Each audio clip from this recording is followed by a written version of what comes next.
Welcome to the Even You podcast. Today we have Sandra Glahn. Thank you so much for joining us today. My pleasure. Great to see you all. Yeah, I'm excited to get to know you more, Sandra. Your husband, Gary's been on our staff for quite a while, leading some of our work. Oh, wait. Yeah. Yeah, Wow. so excited to get to know you more and some of the contributions you've made in so many different areas of ministry. So, Yeah. So I guess tell us a little bit just about yourself. And I know you've written a couple books. So tell us just a little bit about what God has been doing kind of in your life, and then would love to jump back to the beginning. Okay. I describe myself as the wife of one husband, the owner of one black cat, the mother of one daughter, the nana of one grandchild. Awesome. And a lover of dark chocolate. Okay, there you I go. haven't put that in my syllabi for students, so I'm a professor at Dallas Theological Seminary. They standardized our syllabi, which really cramped my style. Yeah. It was more fun. They need to when know about I had a the little dark more. chocolate. I know. I'm thinking, they can't bribe me with money, but When you say dark chocolate, is it like the darker, the more bitter, the better? No, What are we talking? No, we're Okay. talking about 67% plus sugar. Okay, But okay, I'm that's good. That is eliminating white, which should not rank Sure. as chocolate. Yeah, yeah. And then I'm not crazy about milk chocolate. Yeah, that's good stuff. That's awesome. We have now covered the important. Yeah, I think we can wrap this up. So thanks for joining us on the Even You podcast. Right. No. Okay, so you are a professor at DTS. I am. So I'm in the media, arts, and worship department. Okay. I would like to put a comma in there of media, arts, and worship rather than media arts, because it's just people are like, what does that even mean? Yes. I mostly work with our writers, but I also, poor me, I teach a course in Italy for 3 weeks looking at medieval How art and unfortunate. spiritual. I know. People feel so sorry for me. Oh, pity.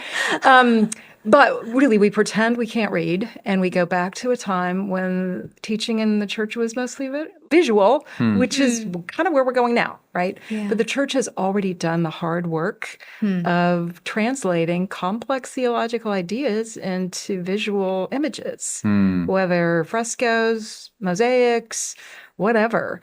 And so, but we look at them today, most of us, and don't know that a tall, skinny cross, somebody holding is a martyr. We just don't know how to read it. We don't need to. Wow. So we go back and relook at all of that. So I'm working with the arts and the intersection of Christianity, and both teaching that as discipleship for us, knowing our history, but also as outreach, because goodness, truth, and beauty is kind of where we're headed in this generation. So much more I want to know about that. There's an hour full of questions about that.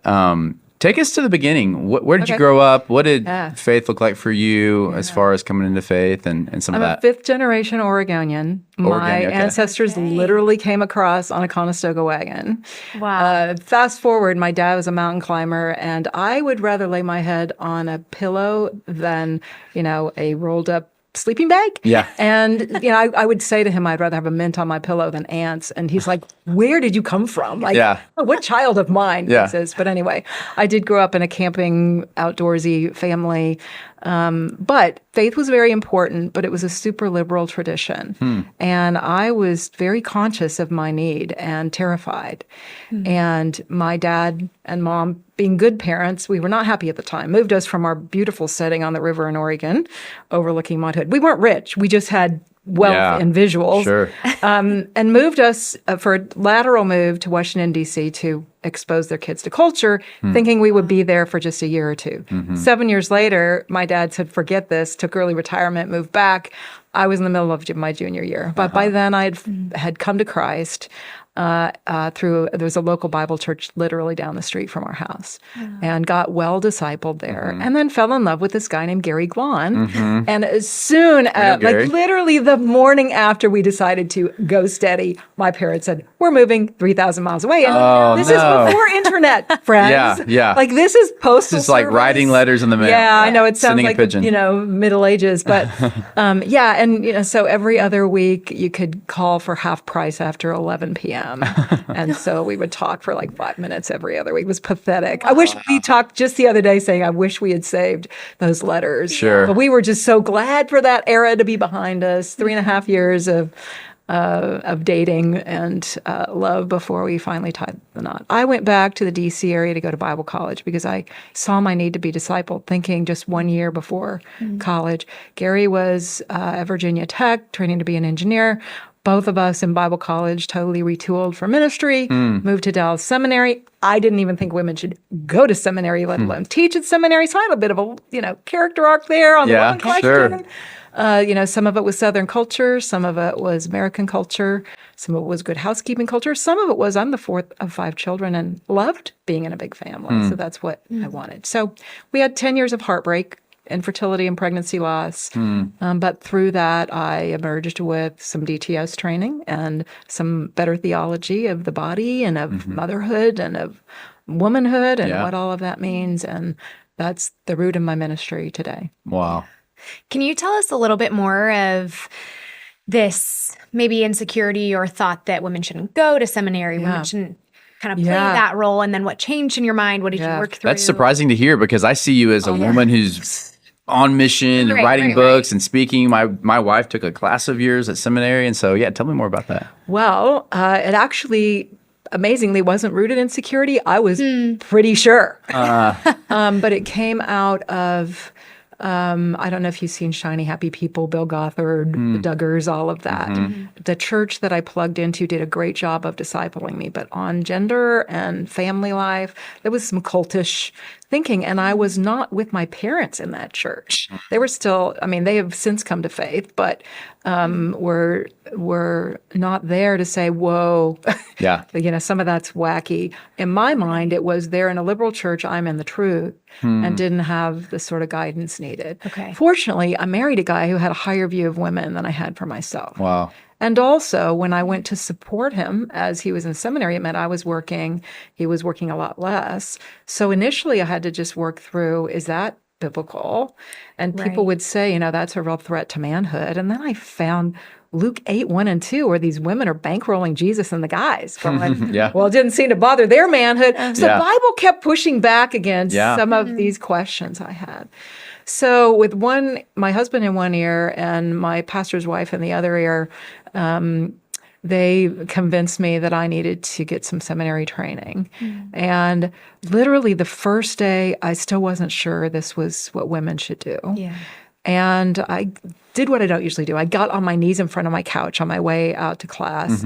Said, if I am a woman entering a man's world, not supposed to do this, stop me.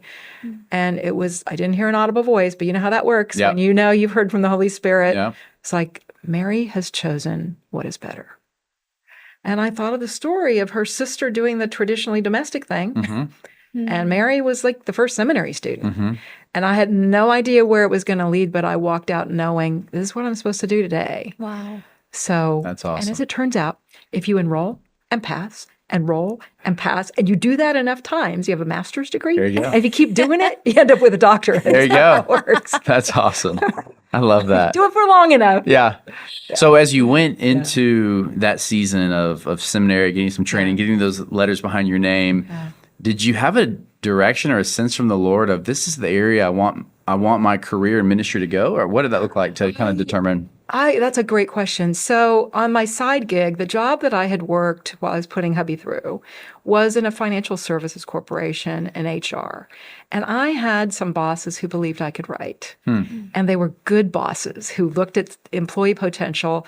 It's in the 80s in Dallas. If you've ever seen the old clips of the Dallas TV show, there was more money than sense in this city. And so they had big budgets and looked around, how can we spend this on employees for morale? And one of the things they spent it on was sending me to study with a best-selling writer. Cool. And then they carved out a part of my job devoted to becoming a better writer. And so fast forward to the 1990s when I got laid off. They offered me a job in Atlanta, but I liked my husband, and so I stayed. But you'll laugh. I bought a laser printer to open a writing business, and it was $1,500, and I think I could get it for $125, the same printer today. Yeah. But nobody had them. It was big technology. It was a big deal. I was the only one I knew who had a laser Wow. printer. So I did desktop publishing. Anyway, I became a writer, and part of my seminary desire was I was mostly writing secular stuff, but as I began to write Christian content, I was convicted of the need to make sure.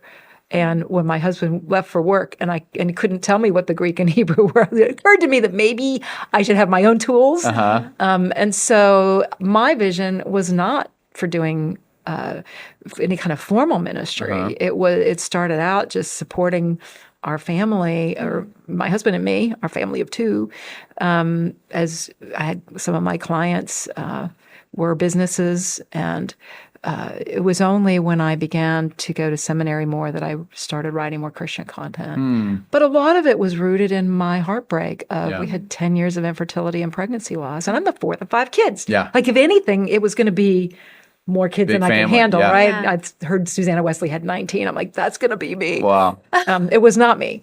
But then that was a crisis of faith. And so my studies of women were really for me, not anybody else initially. I had to know, okay, if I'm not a mom, what's the alternative? What was I made for? If I can't have kids and I want them, then there was no vision at all. And it was a crisis of faith I had to work through.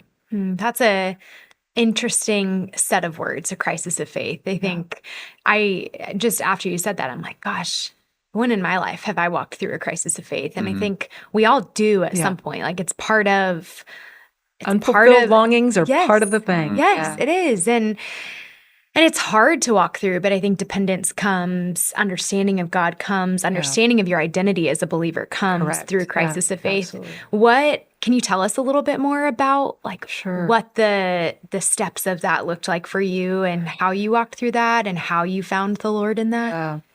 Part of it involved international missions. Yeah. Because it's easier on the mission field to go, oh, that's not a Christian thing. That's not a universal thing. That's a Southern thing, or that's an American thing. I've met strong Russian women. And so I'm like, okay, so Betty Friedan and the women's movement in the U.S. didn't start the whole movement toward strong women. That's how little I knew about women's history, for starters. So some of it was international missions, and just how good it was for me to see a different way of doing Christianity, many different ways of doing Christianity. Another part of that was learning to pray the lament psalms. The training I had received was that you don't ask God questions. And I had a good spiritual mentor who said, have you ever noticed how many questions the psalmist asked God? Yeah. And they don't get answers. Job didn't get answered. And so not only are you allowed to ask questions, I don't think you're raging hard enough. I think this relationship with God is strong enough to handle more of your honest emotion. That was very freeing, because I was heartbroken. So some of it's the lament psalm, some of it is travel. Certainly my husband's voice, he always had a higher view of women than I had for myself and what they could do, and he believed in my gifts, and so he's always making space for cheering me on, which didn't fit the narrative I had in my head that if a woman leads, it's because she's pushy and, trying to take power. That really wasn't my heart at all. And he's like, come on, you know how to do this. The church needs you. God wants to use your gifts. So some of it was just digging into scripture for myself. Things like taking Greek and learning, that the underlying word for that isn't male. I will make you fishers of people. It's men. It's translated men because anthropos, like the root of anthropology, is there. But he's not saying. I read it as I will make you the trainer of male leaders. That's how I read that. Even like pretty far into my seminary study. So I just started seeing how many places I had read male, knew to do the work of, that English is funny like that. And still, how many places women were present really surprised me. It's fascinating how, as we grow up and go through life, we start to take in all of this information almost subconsciously, and we create this context of, this is how it's supposed to be done. We get information from the church. We get information from culture and news. We get information from our parents. And you create this context of, well, this is what a woman should be. And it's been really interesting for me, just personally, being here at East West, I've seen women in leadership roles, and we have our first woman president. For me, watching working moms and women who are deeply passionate about the ministry that God has asked them to step into, it's challenged me in my faith and my desire in motherhood one day of, there's not just one way to do it. Correct. Yes. And so for me, that's current kind of challenge and struggle and wrestle that I'm walking through of, I think I had built a context for what I thought my life would look like because of what I grew up with, what I heard in the church, what I heard at church camps. And I'm realizing I think that was just one side of the story. And I need to figure out between myself and the Lord, like, what is your story? Yeah. And so what did that look like for you as you were talking with Gary and praying through it and attending DTS? Like, how did you start to figure out your story and your role? Well, lots of different ways. One thing that came to mind as you were talking is that I realized it wasn't either or. It wasn't sitting on the floor playing Candyland with a child or having a career. It was, taking my child with me as I feed the poor, taking my child with me as I teach Sunday school. It's not, and I think some of the pushback in the 70s about women was that some of the really good work had left the house. Dorothy Sayers writes about this in a very famous essay on Are Women Human? And she's talking about how when you take the candle making out and you take the international food out and you take all the things that have canning and that have made at least a sense of something measurable for women, right? And you give her only the floor that kids are going to mess up the minute you cleaned it.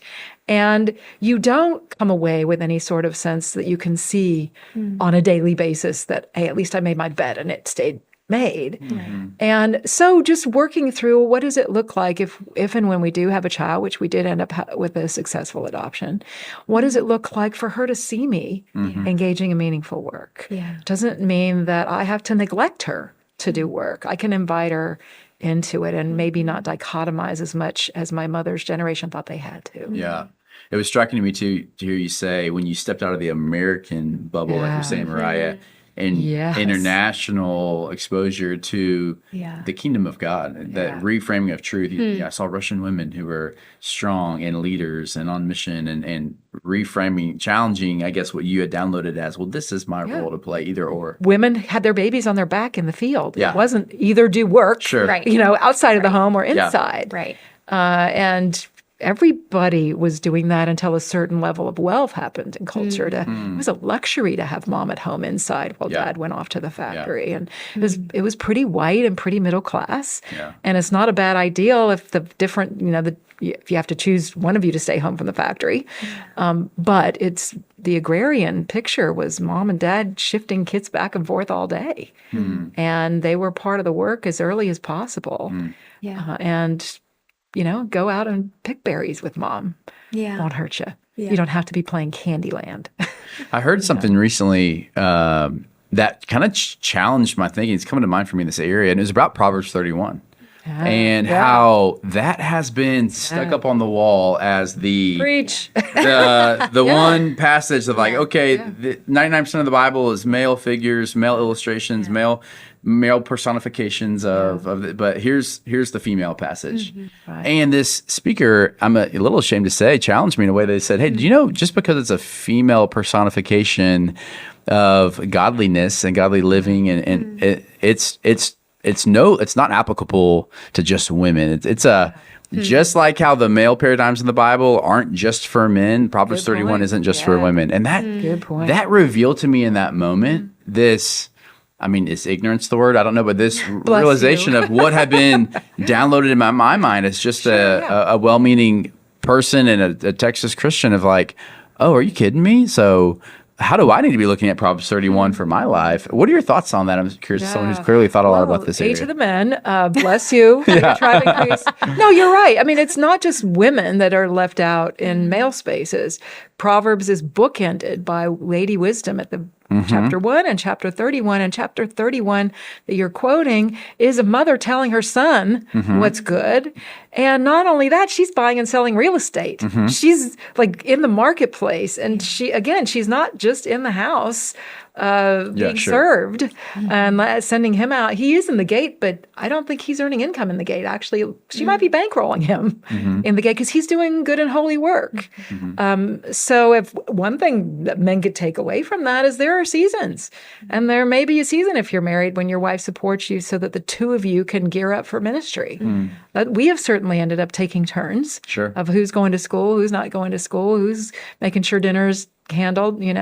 I was out of town when my daughter's body made her a woman, and I'm like, "Are you okay with your dad?" And she's like, "Yeah, why would I not be?" So I said, "Let me talk to your dad." So he gets on the phone. I'm like, "Are you okay with this?" And he's like, "Yeah, why would I not be?" I'm like, "My work here is done." Way to go. That's awesome. Not that I'd done that work. I'm just saying he stepped in as a dad. It wasn't like that's awesome. Who decided that particular this is your role division? To play. Yeah, exactly. I love that. That's cool. You've kind of taken us through your growth in that mindset, 80s, 90s, and different mentors, people in your life. Where would you think things are today, being that 2024? Is it getting worse? Is it getting better? Or what are your thoughts? So some things are getting worse and some things are getting better. For example, I've been teaching writers since 1999 at the master's level. In the beginning of that, they despised the group work. If I would give them get together and write an article with more than one person, you have co-authors, which often happens at work, right? You're working on a memo or a proposal, you have to work together. My oldest, back in the day, those students did not like it because they said, I'll get a worse grade if somebody's lazy. Fast forward to today, it's their favorite assignment because they're used to posting something on Facebook, getting response, tweaking it. They're just used to feedback and incorporating feedback and maybe going back and editing their post because they have new data or new comment, and they see the value of that. Also, my students are much better traveled or more well-traveled. And they might have worked for Tom's for 2 years before they come to the classroom. So they're asking better questions. They have a much more global Christianity. If there's a flood in Kenya, they probably know somebody or know somebody who knows somebody that can say, hey, are your friends on the ground okay? What do we need to do? Whereas my generation dressed up to fly because it was such a rare event. Men in suits. And you don't see that on the plane so much anymore unless it's first class, right? So, but to me, that's better. That's part of why I'm really bullish on the younger generation because they are more about community than my individualistic generation. They are more global Christians in a lot of ways. They've seen the world. They've actually been other places, more conscious maybe of community, of the world community, and how our actions can affect other people. So sure, we see the sexual ethics getting worse and worse. So it's always trade-offs. Right? Yeah. So right now in this younger generation, the students that are in middle school, high school, we kind of have this post-church, post-Christian, post-missions mentality going on. And so it's a little bit different than what you're talking about of world travelers, people who do have this world Christian mentality.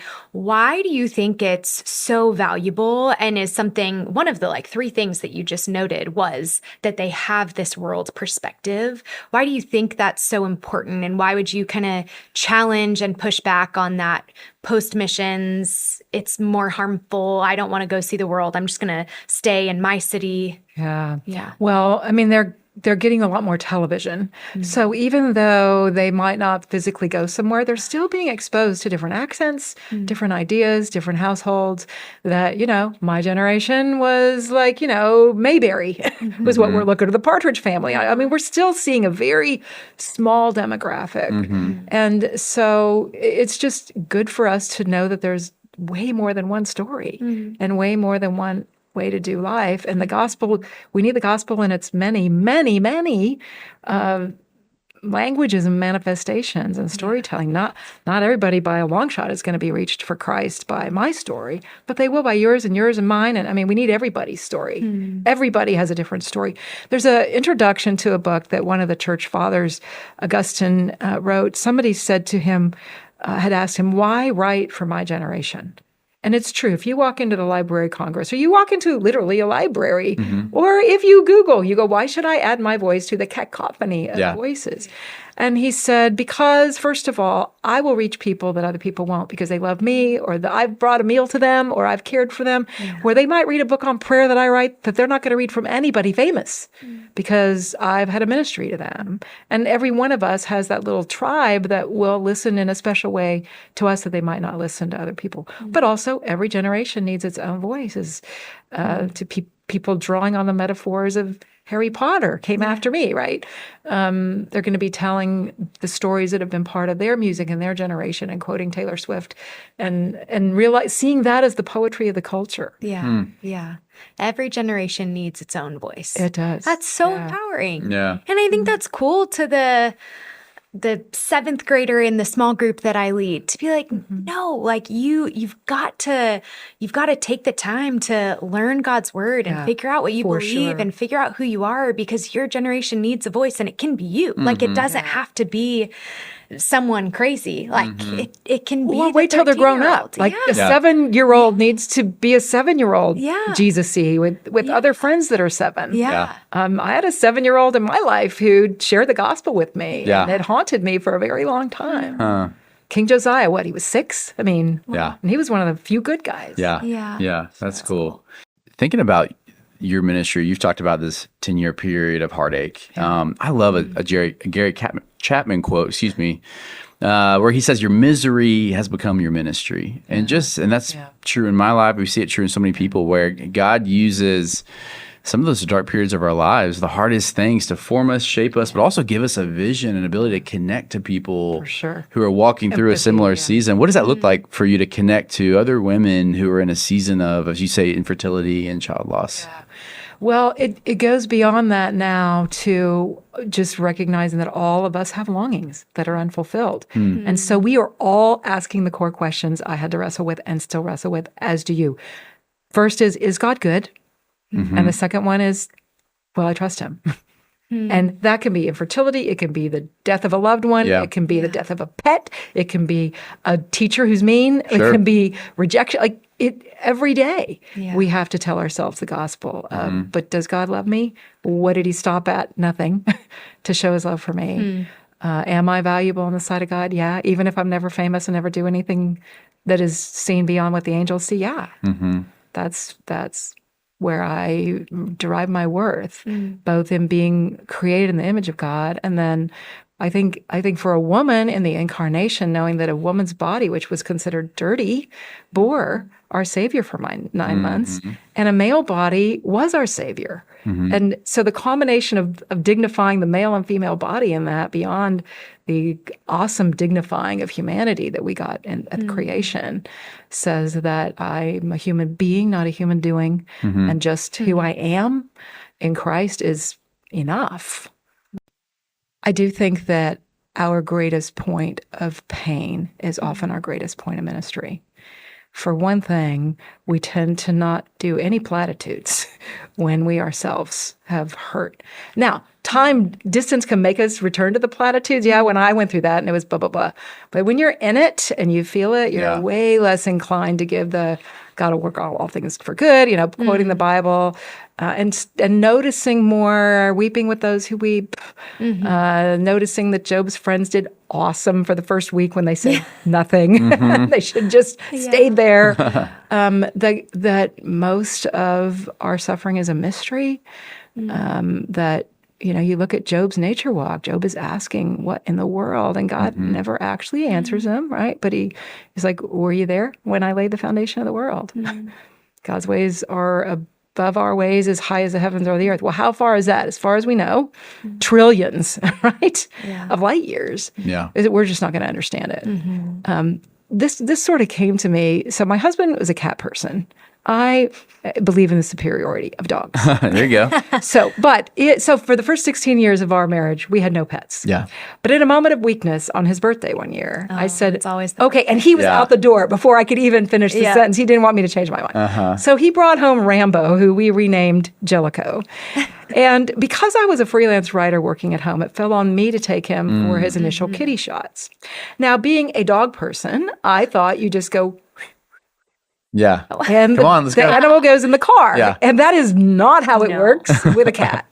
So I had this kitten loose in my car, which of course I got to carry her after that. But I'm driving to the vet and the cat is literally climbing on me and just mewing and, and he climbs on top of my hair and just crying. And I kind of peel him off and say, I have good plans for you. I'm going to keep you from getting kitty leukemia. And like it dawns on me, I cannot communicate to this cat because I'm hopefully so far above him in intelligence. All I can do is soothe this cat with my voice. Do I understand it's crying? Yes. Am I mad that it's crying? No, because in its little cat world, it doesn't make sense. Yeah. That was a really important moment for me of just thinking about if God's ways really are that much higher than our ways, I'm not going to understand it. Yeah. That's interesting. I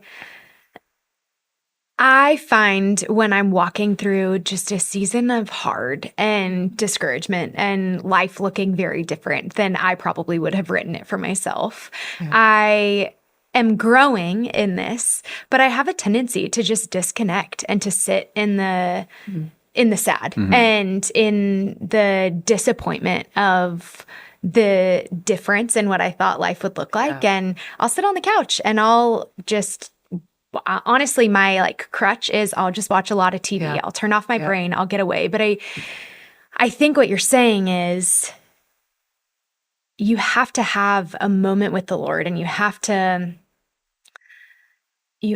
walk with him enough to understand that his ways are so much better. And I cannot write for myself a story better than God could. And I think that's where I have clung so deeply to the fact that God can do immeasurably more than we can ask or imagine. Right. And for me, that was the moment and turning point of okay, I don't have to just sit in the missed expectations of what my life looks like right now. I have a God that is better and I have a God that is worthy of being trusted. And I can let him comfort me instead of trying to comfort myself and take myself out of the pain that I'm feeling. And I can simultaneously walk in misaligned expectations, but also trusting that God is good. And I feel like looking at your life, we see that for 10 years, you walked through a really hard season of infertility that you probably felt every single day. And you still accomplished incredible things for the sake of the gospel, for the sake of your knowledge in doing ministry. And so even hearing your story with your cat, as silly as that is, what a cool turning point of wait a minute.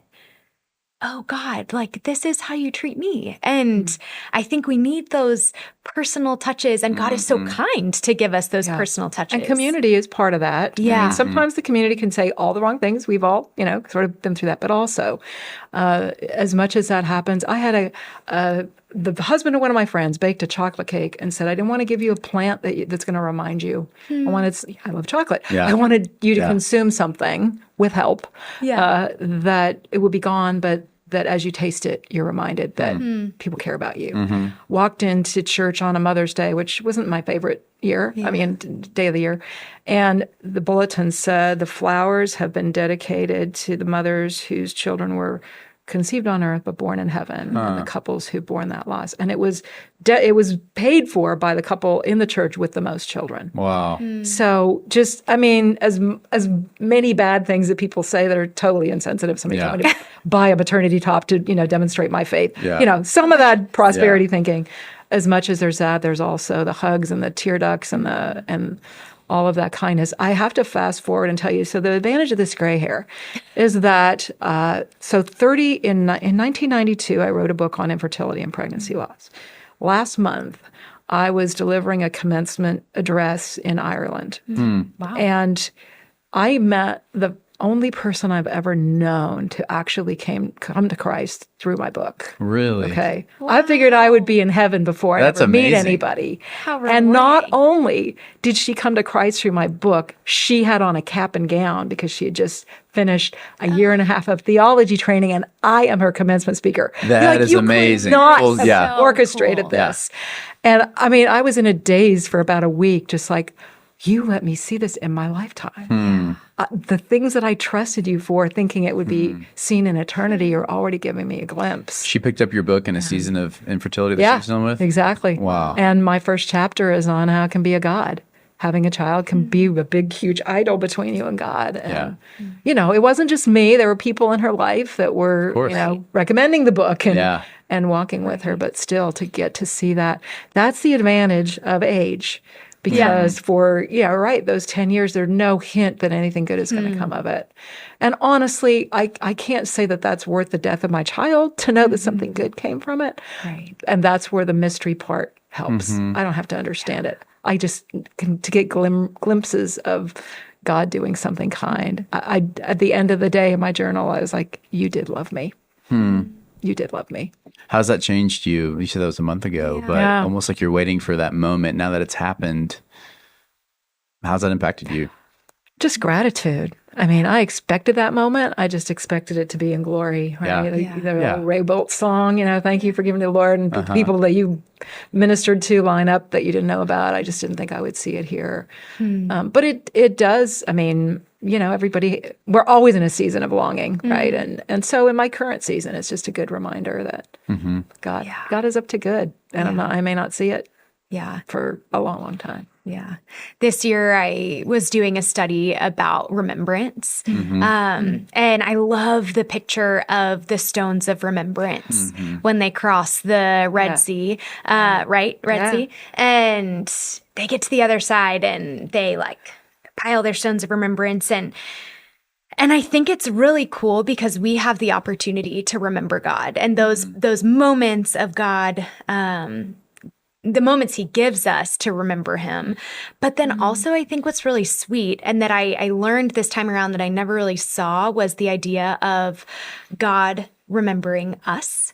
And I think how cool in that moment of God to just be like, hey, I remember, I remember what you walked through and I remember you and I want you in turn to also remember me, remember this. And that to me, I have chewed on for a really long time. And I think it's, again, just another kindness of God to remember us, but then also allow us to remember him. Yeah, I think of the story of Mephibosheth, 2 Samuel 9, I think, but grandson of Saul, dropped, crippled, living in Lodabar, right? I think it means pastureless, and just incredible desolation. I think of the gap between who is it that he was destined to be as the heir to the king to all of a sudden living, crippled, 5-year-old boy in the middle of nowhere, and probably thought, God, you've forgotten me.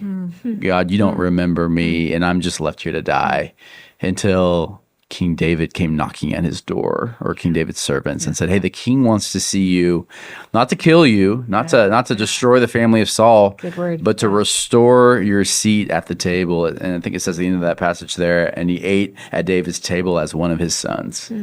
So I just love that. That passage has been so meaningful in my life, to see that God doesn't just remember me, but restores to me the fullness beyond what I could think is imaginable. Of not just the things I need or the provisions, but also just my heirship as a son. Your goodness is running after me. Yeah. And that's just, I think of that as you talk about God remembering us. I imagine there's people listening that are in the middle of the season. They haven't had. Well, we all are. Right? Yeah, we are. What is your heart? How does your heart respond to that person who is hearing this, but maybe it doesn't land because they're like, yeah, I know those things are true here, prefrontal, but I'm not believing it. I'm not feeling it. What would you communicate? A couple things. First of all, you are not alone. You're in really good company. There's a whole reason that we call Thomas Doubting Thomas. I love that about him, right? Yeah. I mean, thank God there was one disciple that I could identify with. Yeah, is this legit? Yeah. Yeah. You're not alone, but also we were made for community. So don't do it alone. But then your community might be broken. So try to find a healthy community if that's the case, because we do need each other. We are literally the arms and tear ducts of Christ for each other, and so we need physicality. And I just read a huge study that came out of Harvard. A Harvard epidemiologist was talking about how he's really convinced that with the decrease in physical church attendance, he sees a huge correlation to depression. And he said it's not the same thing to watch something on a screen as it is to show up embodied and to drink and eat and have hugs and conversations and, oh, by the ways, and, oh, sure, I can watch your kids or whatever that happens in embodied living. And we know we need each other. We know we need embodied living. The data is just backing up what we know. So don't you are not alone, but don't go it alone. I like that. I would say. Yeah, that's good. I have had a very busy month of travel with work, and that's pretty abnormal for me. And I looked at my husband yesterday, and I was like, something feels off. Yeah, I feel blue. Disconnected. Yeah, and he's like, what's wrong? I was like, blue I think, And I was like, I think I feel lonely. Yeah. And it's just so fascinating how you can be surrounded by people. Like I have a great office and great office culture, and I've been traveling with really fun people. Yeah. But it's interesting when you're not with your community, those core people that know you, that challenge you, that make you feel seen and loved. And that you also show up with cakes or whatever. Totally, too, right? totally. It's interesting how really that does like sink so deeply and how it affects so much. And so community is huge. And I think you can see the benefit of it in your life when you are receiving and giving in community. And then I think when there is an absence, you see that almost greater. I love the normalization of the loneliness or the doubting, because I think for the person sitting on the sidelines maybe or not yet, they're looking at others and they're saying, man, they've got it all together, or they don't deal with the things I deal with, or maybe whether that be sin, whether that be shame, whether that be heartache. And they're just like, man, God must not have that for me. And I love this conversation because we're saying, no, God does have that for you. And in fact, maybe there's a chance that what he's bringing you through is preparation for exactly what he has for you. That a specific role to play that maybe no one else will play. I just and that love that role picture. might involve a lot of obscurity. Sure. Right? I mean, the angels are watching. There's an audience. Just might not be, might not have hits and followers. A bunch of followers and likes. That's tough. Yeah. Sandra, tell us about your most recent book and kind of some of the motivations behind that, what that's looked like for you. Yeah. So it's been about a 20 to 25 year project. Wow. It started with my dissertation. Okay. And the title of the book, it's an academic book. It's not easy reading. It's Artemis of the Ephesians in Antiquity and the New Testament is the subtitle. But Nobody's Mother is the title. And so I'm saying right up front, I don't think she's a fertility goddess. Okay. So it's no mystery. But it's a little bit of a whodunit in that so it's rooted in Acts 19. It's recorded that in the city of Ephesus, which was a huge, I would say bigger than Rome in terms of Christianity, in terms of the foundations of Christianity. You have the letter to the Ephesians. You have a message to the church in Ephesus in Revelation. You have 1st, 2nd, and 3rd John probably written to communities near Ephesus. You have the Gospel of John probably written in Ephesus. You have 1 Corinthians probably written from Ephesus. So you get the idea. Who is Artemis of the Ephesians? She's described in Acts 19.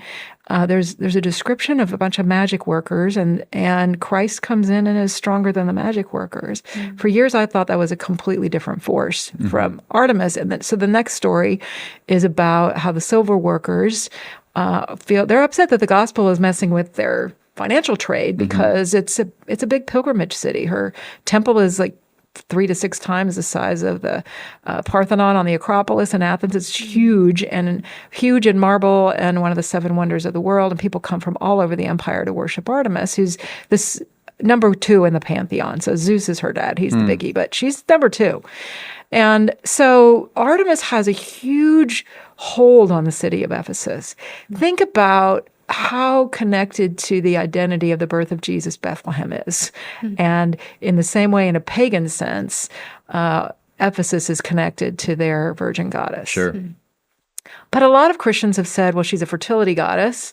And I was looking at who is she, and she was anything but. She was a confirmed virgin.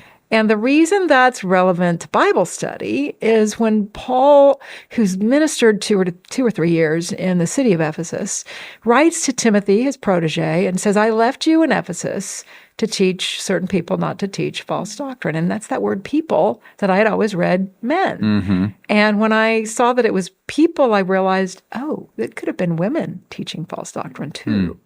So this is the letter first that we know as 1 Timothy, and it has some instruction about women that has made people scratch their heads, and there is no one interpretation. There are about 6 interpretations. So anybody who says it's simple is like, well, no. That's why there's so much ink spilt over this.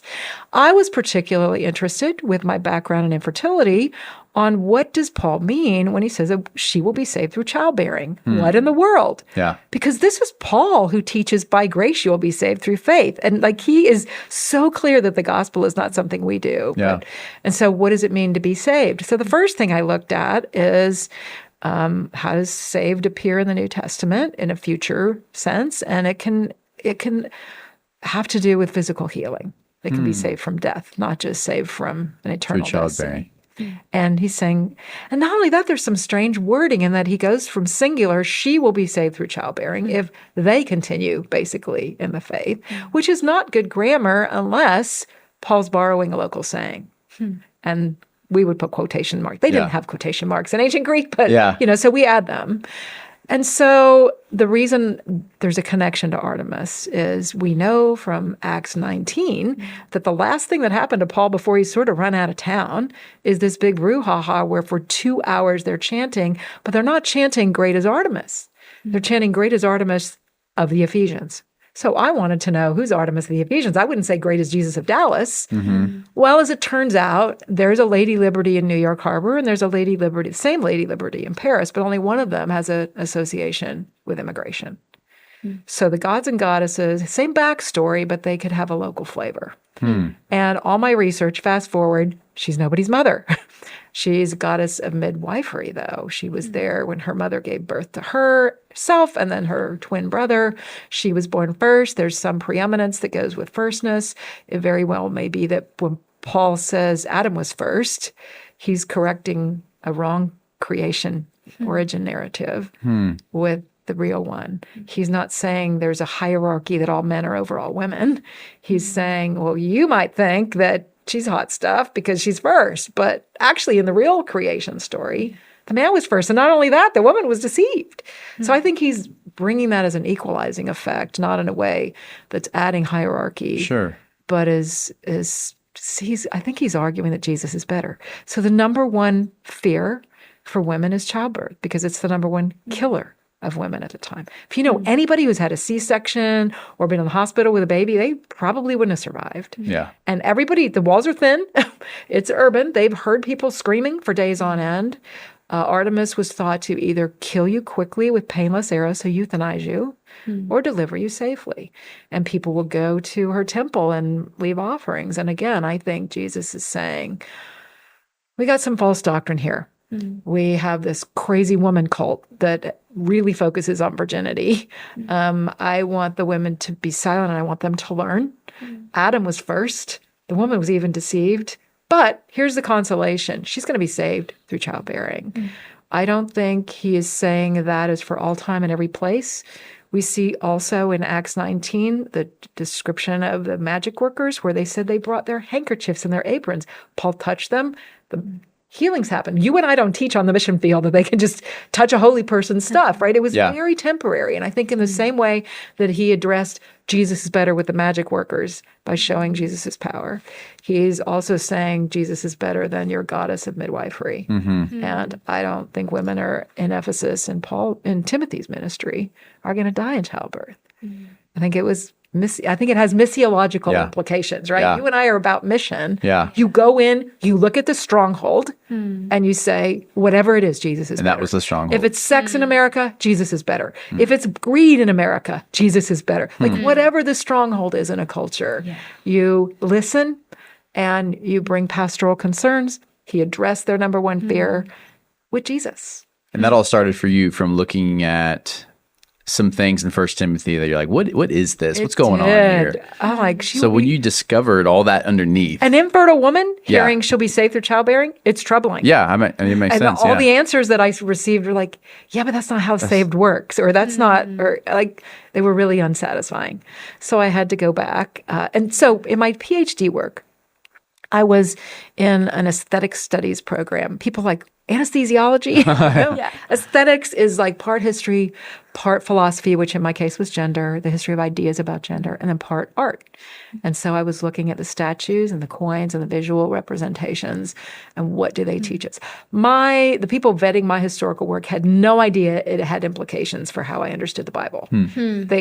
So my work in the university was simply, I need to know who is Artemis at the time of the earliest Christians. And then the ramifications for missions is my work 20 years later. Wow. That's cool. So cool. It's amazing how whenever you dig into the contextual clues like that, the stronghold of the day, the passage just comes alive. The Bible comes alive.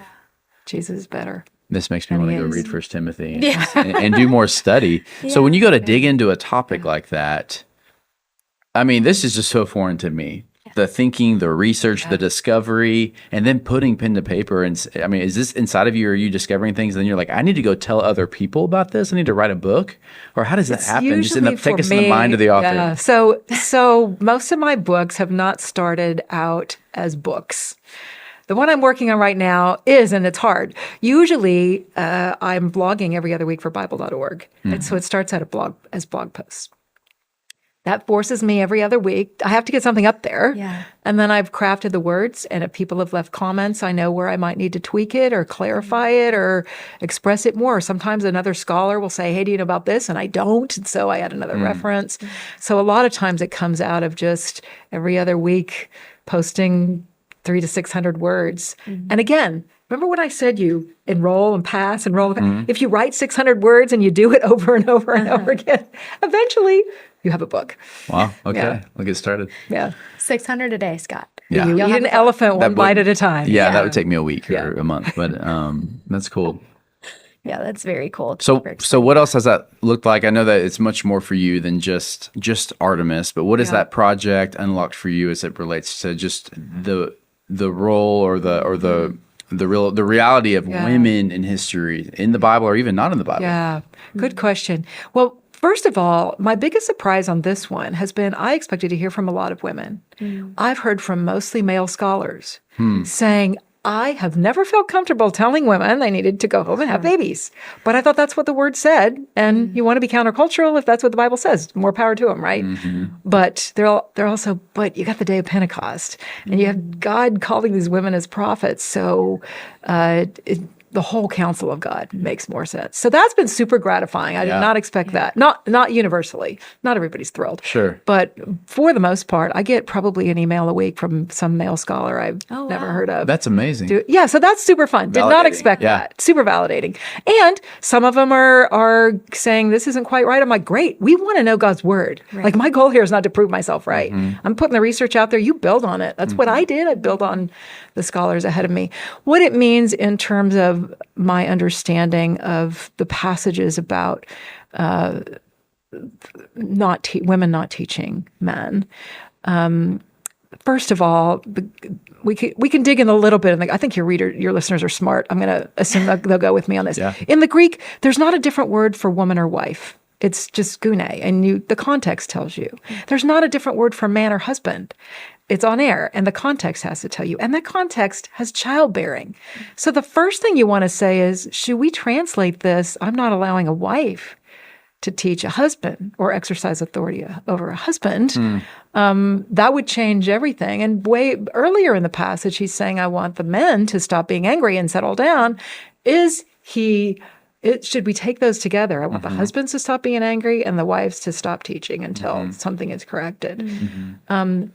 One of the things then, as we fast forward into looking at the visual record of the church, is seeing that in the early church, the earliest art is very strongly represented by women leading. And here's my favorite thing, it's very represented by gender parity, not parity, P-A-R-I-T-Y, sort of men and women almost in equal amounts shown at the altar together.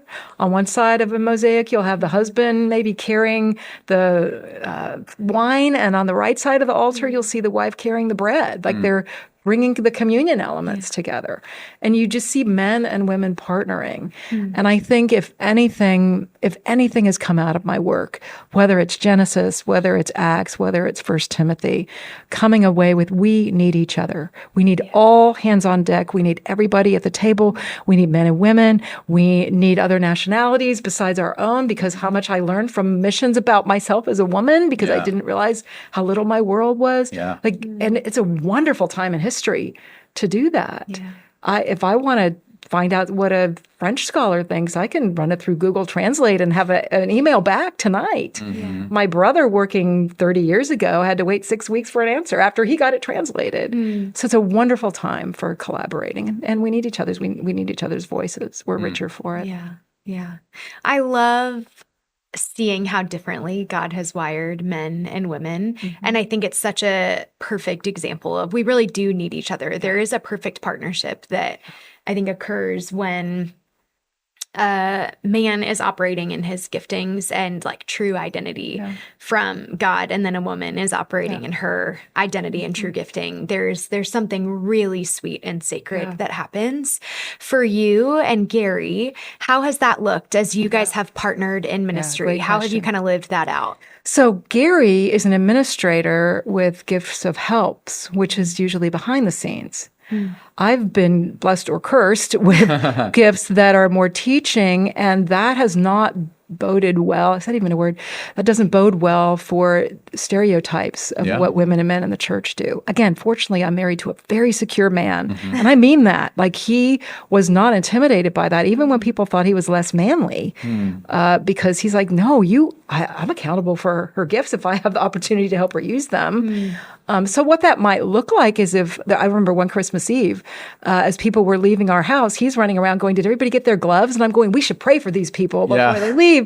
And somebody said later, like, did you not feel like you were usurping his headship? Like, no, we were operating out of our giftedness in that.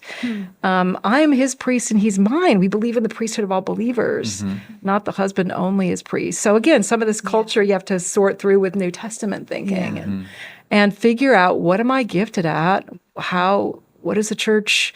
What is the intersection of my gifting and my story and the church's needs and the world's needs?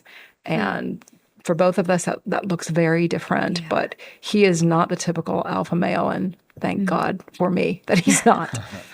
I think one of the things people ask us is, so how do you define manhood and womanhood? And we're very clear on that. Womanhood is the fruit of the Spirit embodied as a woman. Manhood is the fruit of the Spirit embodied as a man. Anything beyond that can be stereotype, right? Whether it's he does the dishes or he does the garbage or whatever. It's like, we got to take turns bringing home the bacon. Because why? For ministry, for the sake of the gospel. So the gospel trumps all the gender norms. And gentleness is not just for women, right? You think women are limited either internally in their own minds or outwardly by others because of misunderstanding that? Well, all I can speak from is my students. So I get wonderful, vetted, godly women coming to learn from me as a seminary professor, and actually men too. I have male and women, male and female students, men and women, and 100% of the women in my case have been more on the side of, can I really use my gifts? Not on, I want to take over the world. But also, I'll quickly tell you one beautiful story of a male student I had. I was sitting at a coffee shop, and I looked down, and I saw combat boots. And he was standing like right next to me. I'm thinking, this is really close. And I look up and, oh, Justin, hi. And here's a guy in uniform who'd been one of my writing students. And I said, fancy meeting you here. He said, well, it actually wasn't an accident. I tracked you down. I am ready to deploy. And I wanted to say something to you before I face danger. Yeah, that'll get your attention. Yeah, I'm listening. Yeah. He said, I did not have models of what it looks like to be a godly woman. And you have been a spiritual mother to me. And I did not want to ship off for war without you knowing that. It was essential to my spiritual development to see what that looked like and to have a healthy relationship with a female. And so I'm not going to say I'm mature. I guess you can fool some of the people some of the time.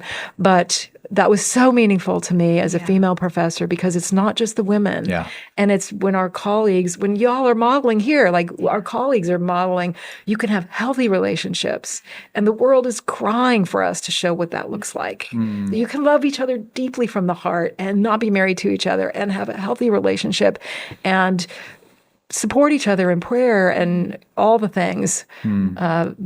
Desperately need that. Men and women teaching 5th grade Sunday school, men and women vetted and working in the nursery. We need each other. Yeah. I just think of the actual contribution you've made. You said earlier, standing on the shoulders of other scholars, but you're pushing the issues forward. You're literally bringing things that other scholars are saying, thank you. And I never saw this. And this is progressing and improving our understanding, but then also that experience in the coffee shop. But all of that, it just strikes me that wouldn't have, or what would have been possible had these other moments in your life before not happened. Your heart been broken, but also the friend saying, lean in. True. But also just your husband, Gary, just stewarding those gifts and encouraging that. And then obviously God's goodness along the way. Just to redeem the thinking, regardless of the churches or the communities you're in that weren't helping, just God's goodness. Just say, no, I've got more for Sandra, and I've got a contribution for her to make. So it's super motivating to just see the way that God's moved in your life and the impact you've made. Thank you. I was speaking at DTS Chapel in Washington, D.C. a couple months ago, and my college roommate showed up. I didn't expect to see her there. Bible college roommate. We were in each other's weddings. And as we were singing, Your Goodness is Running After Me, I have her literal voice behind me, thinking back clear to my college days, going, you've blessed me with good people, my husband, meaningful work, heartbreak that formed me, helped me see Christ, helped me to see that I know my Redeemer lives. But you're absolutely right. You tell your story, and God is in it, and you can't help but go, I'm grateful. Your goodness is running after me. I love that. Yeah, that's so good. I love getting to hear just life stories and kind of getting to have glimpses and little pieces from different parts of your life and different parts of your testimony, because I think it's so encouraging as the 26-year-old, just turned 26. I'm like, wait, how old am I? As the 26-year-old to say, okay, like, be faithful. Continue to approach God with curiosity. Continue to ask questions as I read my Bible. Continue to hold to those moments and stones of remembrance that God gives me so that I can look back one day and share my story and say he was present in everything and he used everything. And so I'm so thankful for you just sharing your story and being willing to be vulnerable and let us into those hard places, but then also being willing to let us into those sweet victories that God has let you see in your life. I've been really encouraged in my faith and just personally in this conversation. And well, so this I really gives me hope too. it. Y'all are carrying the torch, so the baton's coming to you. But it's already there, actually. I mean, you're in your mid-20s, you're already probably looking back at some of those stones of remembrance, right? Yeah, you already have stories. So what's next for you, Sandra? Anything you're What's thinking next? about? That book I mentioned. So I'm under a 2-book contract. The second one is a big mystery. It's up to me. And 600 words at a time. in some ways, that's worse. It's easier to have a prompt. But the one I'm working on is called A Woman's Place is in the Story. And first we had history where we just didn't include the women's stories. We skipped over that sordid tale of Tamar instead of trying to figure out, well, how does it fit in the argument of Genesis? Then we cameoed women, and we had women of the Bible, which there's still a place for that because we missed them for so long. But what I want to do in this work is retell the Bible story that includes the midwives that stood up to Pharaoh that are mentioned. The daughters of Zelophehad are mentioned 5 times in the Old Testament. I've never heard a sermon on them. Why are they there 5 times? So I want to go back and just retell the story that is men and women. That's awesome. Story. Yeah. I can't wait to see it. I can't wait to see what God does through that. Yeah. Thanks for joining us today Totally on my the Even You pleasure. podcast. Yeah.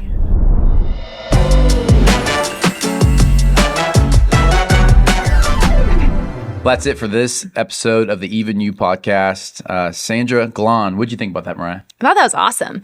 I am challenged by her brain. Yeah. I am not. No kidding. Yeah, I do not believe that I'm an intellectual, but I love getting to have conversations with people that think deeper than I do. I think for me, the piece that I was the most challenged by is the idea of allowing my like current hardship or difficulty to be used. I think for me, it's easy to think, gosh, for 10 years when she was struggling with infertility, she could have just sat back, kind of stopped everything and said, I'm struggling. This is hard. I'm going to resume life and resume ministry afterwards. And she didn't. She continued to go to school. She continued to pursue ministry in the middle of the hard. And that was the most successful piece and kind of the like cornerstone of what her ministry became. Yeah. And so it challenges me as I'm walking through just challenging things. What does it look like to push through and trust God and know that He is good? Yeah, and I love that we got to see the full circle. We heard a month ago, that she sees the fruit of her ministry. I think a book she said she wrote in 1992. And now people are coming to faith and they're graduating seminary and coming and telling her, thank you for your work. And so that makes me want to live a life like that, to think, to write, to form thoughts, to push forward ministry. Those are things I don't often think about, but I want to live a life like that and have a ministry like that. So Sandra Glahn, great episode. Yeah. Well, thanks for joining us on the Even You podcast. Would you please rate our podcast? That's how we can grow this and get more conversations like this in front of more people. We really look forward to the next episode, but until then, go be extraordinary.